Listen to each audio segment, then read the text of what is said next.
এই চা আছে? হ্যাঁ চা তো স্যার আপনি আসসালামু আলাইকুম স্যার, ভালো আছেন? চিনছেন আমারে?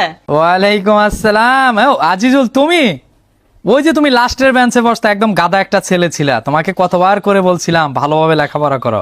আজকে যদি ভালোভাবে লেখাপড়া করতা তাহলে দোকানে বসে তোমার চা বিক্রি করা লাগতো না। ওই যে অনেক নামের ছেলেটা অনেক ভালো লেখাপড়া করতো, সে আজকে 20,000 টাকা বেতনের চাকরি করে, তুমিও করতে পারতা। আচ্ছা যাই হোক, আমাকে একটা চা দাও। জি স্যার, যা বলছেন সবই ঠিক আছে, আপনি একটু বসেন, চা আপনারে পাঠাইতেছি আমি। এই এই স্যারকে একটা চা দাও তো। স্যার ভালো আছেন? এনেন আপনার চা। বাবা অনিক, তুমি কেন কষ্ট করে চাটা নিয়ে আসলা? এসবের কি দরকার ছিল বাবা? আরে স্যার বলছিলাম না যে আমি 20,000 টাকার একটা চাকরি করি, আমি তো এখানেই চাকরি করি।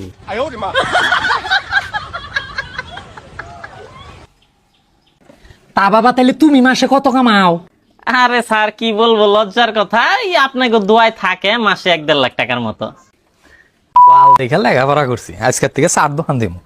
আমি হইলাম স্যার মানুষ, মাসে 30,000 টাকা কামাই, আমার ছাত্র চা বেচে 1.5 লাখ টাকা কামাই। লেখাপড়া করছি।